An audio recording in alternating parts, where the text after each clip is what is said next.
One of the most unique and sometimes frustrating effects in watercolor painting is the bloom, also known as watercolor bloom technique. While it can feel like an accident, today I'm going to show you how to embrace this beautiful, organic texture and use it intentionally. In this video, we'll apply blooms to create an abstract, dreamy background for a dove painting. Let's turn what's often seen as a mistake into a magical part of your watercolor art. I took this reference photo myself. Before I started painting, I thought about the overall look I wanted. I felt an abstract background would work better than the real one. It really helps the bird stand out and keeps the focus on its beauty. For the colors, I'm still using pigments inspired by the reference photo, but with a different interpretation of the landscape. I decided to change the stone pillars into tree stumps because I want the background to feel like a natural garden, with branches and hints of pink flowers. So the turtledove looks like it's peacefully standing in a blooming scene. Before painting the bird, I started with the background. I used masking liquid to protect the edge of the turtledove. It just makes things easier. I chose a white masking liquid because it doesn't affect how I see the overall tone of the painting. When the masking liquid was dry, I wet the paper using a flat brush and clean water. For the corners near the bird, I switched to a smaller flat brush to be more precise. While the paper was still damp, I started painting the background using the wet-on-wet technique, which helps create a soft and abstract look. I started by laying down a light first layer. I mixed lemon yellow with yellow-green to get a soft green, then tapped it gently onto the wet paper. I also added some diluted rose to bring in a light pink tone and a touch of yellow ochre in a few areas. This stage requires good timing. I worked fairly quickly while the paper was still wet, so the pigments would blend softly on their own.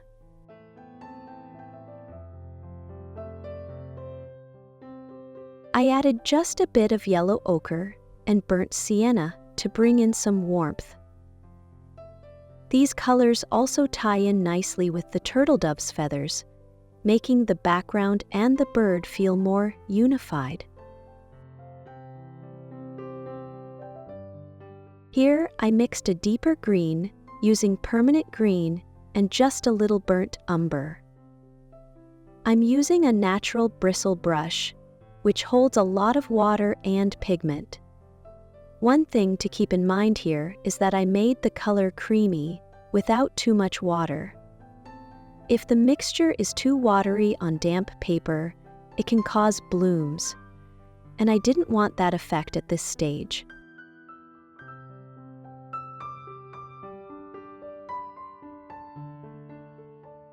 Next, I added some brown and deep green around the bird's body. The paper was still damp, so the pigments settled nicely into the paper and won't lift later. By adding a mix of darker green tones, I'm starting to bring out the shape of the turtledove. These darker greens will also contrast nicely with the warm brown feathers I'll paint in the next stage, which will help the bird stand out even more.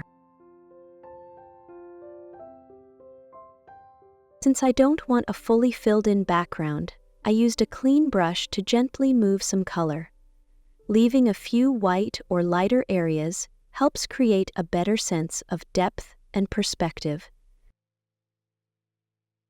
Now, while the paper is still damp and the pigments haven't fully absorbed, I dropped in some clean water with my brush to create a bloom effect.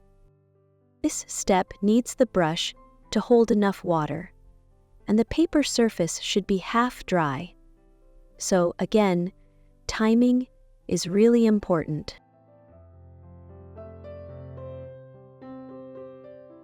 Finally, I picked up a round brush to paint some abstract flowers and branches using the wet-on-wet technique, which gives them soft, diffused edges. The abstract background is now complete, and I'm happy with how it turned out. I think the water blooms technique is such a fun and unique part of watercolor. It often brings unexpected and beautiful results. It can be a bit tricky to control at first, but with practice and experimentation, you'll start to get a feel for it and develop your own way of using it.